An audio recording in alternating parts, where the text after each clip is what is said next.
Hi friends, welcome to Subhash kitchen. నేను మీ శుభాని. ఈరోజు మన ఛానల్లో వచ్చి రెసిపీ వచ్చేసి పాలక్ మష్రూమ్ బిర్యానీ చేశాను. చాలా బాగుంటుంది. చూడండి ఒకసారి, చాలా బాగుంటుంది. పాలక్ అండ్ మష్రూమ్ బిర్యానీ చేశాను. ఇది మనకి లంచ్ బాక్స్ రెసిపీ అని కూడా చెప్పొచ్చు. చాలా టేస్టీగా ఉంటుంది. మీరు కూడా తప్పకుండా ట్రై చేయండి, ఓకేనా? చాలా టేస్ట్ అయితే అదిరిపోయింది. ఇలా ఒక్క ముద్ద తీసుకుని మనకు మష్రూమ్తో తింటే చాలా బాగుంటుంది. సూపర్ ఉంది. నేను వేసిన అన్నీ కరెక్ట్గా సరిపోయాయి. చూడండి, చాలా బాగా వచ్చింది. తప్పకుండా మీరు కూడా ట్రై చేయండి, ఓకేనా? ఎక్కడ వీడియోస్ స్కిప్ చేయకుండా ఫుల్గా చూసి మీరు కూడా ట్రై చేయండి. ట్రై చేసి మీకు ఎలా వచ్చింది అన్నది కామెంట్ సెక్షన్లో తెలపండి, ఓకేనా? ఇప్పుడు మనం లేట్ చేయకుండా ఈ మష్రూమ్ బిర్యానీ ఎలా చేయాలో ప్రాసెస్ అయితే చూసేద్దాం, ఓకేనా? ఇప్పుడు మనం ప్రాసెస్లోకి వెళ్ళిపోదాం, ఓకేనా? ఎంతో టేస్టీగా ఉండే పాలక్ మష్రూమ్ బిర్యానీ కోసం ఫస్ట్ నేనైతే 2 గ్లాసెస్ బాస్మతి రైస్ తీసుకుంటున్నాను.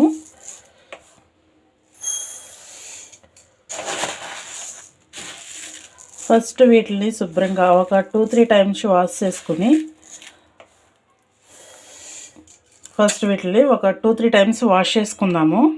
ఇలా వాష్ చేసిన తర్వాత మనకి బియ్యం మునిగేంత వరకు వాటర్ వేసుకుని పక్కన పెట్టేసుకుందాము.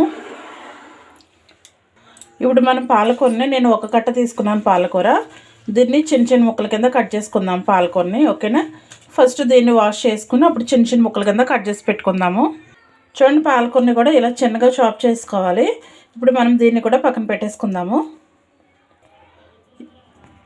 ఇప్పుడు మనం మష్రూమ్స్ ఓపెన్ చేసుకుందాము. చూడండి, ఇప్పుడు మష్రూమ్స్ క్లీన్ చేసుకుందాం. ఫస్ట్ మనం మష్రూమ్స్ని ఈ పైన స్కిన్ తీసేసుకోవాలి. అలా తీసేసుకుంటే పైన డస్ట్ అంతా పోద్ది మనకి. ఇది మనకి షాక్తో అయినా వచ్చేస్తుంది, చేత తీసుకుని వచ్చేస్తుంది, ఓకేనా? మనం ఈ మష్రూమ్స్ అన్నీ ఇలా తొక్కలు తీసేసుకుందాం ఫస్ట్, ఓకేనా? ఇలా పై స్కిన్ తీసేసుకుంటే మనకి డస్ట్ కంటే ఏమైనా పోతుంది, ఓకేనా? ఇప్పుడు మొత్తం అన్నీ ఇలా తీసేసుకుందాము, ఓకేనా? చూడండి, మష్రూమ్స్ కూడా నేను పైన తొక్క తీసేసి ఇలాగ శుభ్రంగా కడిగేసి పెట్టుకున్నాను. వీటిని ఒక్కొక్కటి 2 ముక్కల కింద కోసుకుందాం. మళ్ళీ చిన్న ముక్కలు అయితే రైస్లో కలిసిపోతాయి ఉడికిన తర్వాత. అందుకని ఒక్కొక్కటి 2 ముక్కలు చేసుకుంటే సరిపోద్ది, ఓకేనా? చూడండి, ఇలా 2 ముక్కలు కోసుకుంటే సరిపోద్ది, ఓకేనా? మనం ఇప్పుడు కూడా ఇవి కూడా పక్కన పెట్టేసుకుందాము. అలాగే నేను గ్రీన్ బటానీ తీసుకున్నాను. ఇవి కూడా మనం ఇప్పుడే కడిగేసుకుని కొంచెం వాటర్ వేసి పెట్టుకుందాము, ఓకేనా? చూడండి, బటానీ అయితే నేను 2 టైమ్స్ వాష్ చేసుకుని పెట్టుకున్నాను. ఇప్పుడు నేను మీడియం సైజు 3 ఆనియన్స్ తీసుకున్నాను. ఇవి కూడా కట్ చేసి పెట్టుకుందాము. చూడండి, ఆనియన్స్ కూడా కట్ చేసుకున్నాను. చూసారా, నేను రైస్, బఠానీ, పాలకూర, ఆనియన్స్, అలాగే మష్రూమ్స్ ఇలా అన్నీ రెడీ చేసి పెట్టుకుంటే మనకి వంట అనేది సింపుల్ అయిపోద్ది కదా. సో ఇప్పుడు లేట్ చేయకుండా మనము ప్రాసెస్ స్టార్ట్ చేద్దాం, ఓకేనా? మనకు అన్నీ రెడీగా పెట్టేసుకున్నాం కదా, త్వరగానే అయిపోద్ది, ఓకేనా? మరి చూడండి, నేను స్టవ్ మీద కుక్కర్ అయితే పెట్టేసుకున్నాను. ఫస్ట్ నేను 2 స్పూన్స్ నెయ్యి వేసుకుంటున్నాను. నేను 2 స్పూన్స్ నెయ్యి వేసుకుని 1 స్పూన్ ఆయిల్ వేసుకుంటున్నాను. చూడండి, మనకి నెయ్యి అయితే వేడెక్కింది. మీరు పూర్తిగా నెయ్యితో వేసుకున్న పర్లేదు, 1 స్పూన్ అది 1 స్పూన్ ఇది వేసుకున్న పర్లేదు. నేను 2 స్పూన్స్ నెయ్యి వేసుకుని 1 స్పూన్ ఆయిల్ వేసుకున్నాను. ఇప్పుడు నేను బిర్యానీ మసాలా వేస్తున్నాను, ఓకేనా? బిర్యానీ ఆకు, అలాగే మరాఠీ మొగ్గలు, స్టార్ పువ్వు, యాలకులు, లవంగాలు, అలాగే దాల్చిన చెక్క. ఫస్ట్ ఇవన్నీ వేపుకుందాం మనం.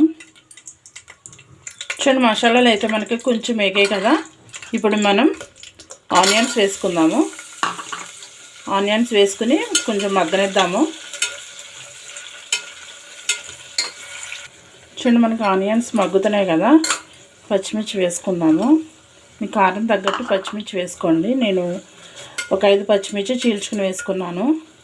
అలాగే 1 స్పూన్ అల్లం వెల్లుల్లి పేస్ట్ వేసుకుందాము. ఇది కూడా మనకి పచ్చివాసన పోయేలాగా వేపుకుందాము. చూడండి, మనకు అన్నీ ఎగుతున్నాయి కదా. ఇప్పుడు మనం టేస్ట్ తగ్గట్టు సాల్ట్ వేసుకుందాము. సాల్ట్ వేసుకుని ఒకసారి బాగా కలుపుకుందాము.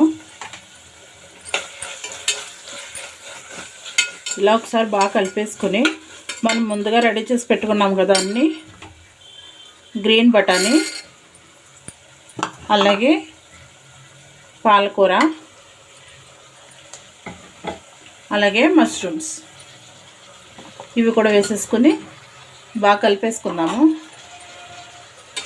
బాగా ఏగాలి ఇవి. మనకు పాలకూర మీకు కావాలంటే పాలకూర, కొత్తిమీర, పుదీనా ఈ 3 కలిపి మనం పేస్ట్ వేసుకున్నా పర్వాలేదు. సో ఇలా డైరెక్ట్గా వేసుకున్నా పర్వాలేదు. ఓకేనా, నేనైతే డైరెక్ట్గా వేయిస్తాను. కావాలంటే మీరు మిక్సీ పట్టుకోవచ్చు. ఓకేనా, ఇప్పుడు ఇవన్నీ బాగా వేపుకుందాము. ఫస్ట్ ఇవన్నీ మనకు బాగా వేగాలి. ఓకేనా, చూడండి మనకి పాలకూరలోంచి అలాగే మష్రూమ్స్లోంచి వాటర్ వచ్చింది చూసారా. ఈ వాటర్ అంతా మనకి బాగా ఇంకిపోవాలి. వాటర్ అంతా ఇంకిపోయేలాగా బాగా వేపుకోవాలి వీటిని. చూడండి వాటర్ ఎలా వస్తుందో పైకి. సో ఆ వాటర్ అనేది మనకి ఇంకిపోయేంత వరకు వేపుకోవాలి వీటిని. ఓకేనా, మనకి బాగా ఫ్రై అయిపోయి చూసారా ఎంత దగ్గరగా అయిపోయినాయో.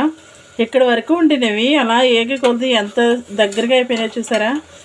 ఓకేనా, ఇప్పుడు మనకి ఇవన్నీ బాగా ఏగిపోయినాయి చూసారు కదా. ఇప్పుడు మనం వాటర్ వేసేసుకోవచ్చు. నేను 2 గ్లాసులు బియ్యం తీసుకున్నాను కదా. సో అవి కూడా ½ అన్ అవర్ నేను వాటర్ వేసి పెట్టుకున్నాను. సో అందుకని నేను 3 గ్లాసులు వాటర్ వేసుకుంటున్నాను. బాస్మతి రైస్ కదా. సో 1 గ్లాసు బియ్యానికి 1.5 గ్లాసు వాటర్ అయితే సరిపోద్ది. సో అందుకని నేను 2 గ్లాసులకి 3 గ్లాసులు వాటర్ వేసుకున్నాను. ఓకేనా, ఇప్పుడు మనం ఈ వాటర్ అంతా బాగా మరిగించుకుందాము. చూడండి మనకి వాటర్ అనేది బాగా మరిగిపోయింది కదా. ఇప్పుడు మనం రైస్ వేసేసుకోవచ్చు. కొద్దిగా రైస్ వేసేసుకోవచ్చు. మొత్తం రైస్ అంతా వేసేసుకోవచ్చు. ఓకేనా, చూడండి బియ్యం అన్నీ వేసేసుకున్నాను నేను. ఒక్కసారి బాగా కలిపేసుకుందాం మనం. చూసారా పాలకూర అది వేస్తేకి గ్రీన్గా కనిపిస్తుంది. ఒక్కసారి బాగా కలిపేసుకుని అడుగు నుంచి పైకి బాగా కలిపేసుకుని మూత పెట్టేసుకుని. ఓకేనా, ఇప్పుడు మూత పెట్టేసుకుని మనం ఒక 15 to 20 మినిట్స్ అలా వదిలేసామంటే గుమగుమలాడే పాలక్ మష్రూమ్స్ బిర్యానీ అనేది రెడీ అయిపోద్ది. ఓకేనా, ఒక 15 to 20 మినిట్స్ మధ్యలో ఒకసారి కలుపుకుందాం. ఓకేనా, చూడండి ఒకసారి చూద్దాము ఎలా ఉందో. చూసి అడుగు నుంచి పైకి ఒకసారి కలుపుకుందాం. ఓకేనా, ఇలా ఒకసారి అడుగు నుంచి పైకి కలుపుకుంటే మొత్తం అన్నీ ఈక్వల్గా ఉడుకుతాయి. ఓకేనా, ఒకసారి ఇలా కలిపేసుకుని మళ్ళీ మూత పెట్టేసుకుందాం. ఓకేనా, చూడండి ఇప్పుడు చూద్దాం మనకి బిర్యానీ రెడీ అయిపోయిందో లేదో. వావ్ సూపర్ కదా, భలే ఉడికింది పొడిపళ్ళాడుతూ. వావ్ సూపర్, చూసారా ఎంత బాగుందో కదా. పొడిపళ్ళాడుతూ అస్సలు ఎక్కడ మెతుకు అనేది అంటుకోలేదు. చాలా పొడిపళ్ళాడుతూ వచ్చింది చూసారా. ఫైనల్లీ మనకి పాలక్ మష్రూమ్స్ బిర్యానీ రెడీ అయిపోయింది. చూడండి ఎంత బాగుందో. ఓకేనా, ఇప్పుడు మనం స్టవ్ ఆఫ్ వేసుకుని దించేసుకుందాము. చూసారు కదా finally palak mushroom biryani ready అయిపోయింది. ప్రాసెస్ అంతా చూసారు కదా, చాలా ఈజీగా అయిపోయింది కదా. ఇది లంచ్ బాక్స్లో కూడా చాలా ఈజీగా అయిపోద్ది. తప్పకుండా ట్రై చేయండి, చాలా బాగుంటుంది. టేస్ట్ అయితే సూపర్ ఉంటుంది. ఒకసారి ట్రై చేసి ఎలా వచ్చిందన్నది మీ కామెంట్ సెక్షన్లో చెప్పండి. ఓకేనా, చాలా టేస్టీగా ఉంటుంది. ఎంతో టేస్టీగా ఉండే మష్రూమ్స్ బిర్యానీ. ఓకేనా, అలాగే మీకు వీడియో నచ్చితే లైక్ చేయండి, షేర్ చేయండి. అలాగే మా ఛానల్ సపోర్ట్ చేయండి. ఓకేనా, మరి ఎంతో టేస్టీగా ఉండే మష్రూమ్ బిర్యానీ రెడీ. ఓకేనా, thank you for watching. Bye guys, bye.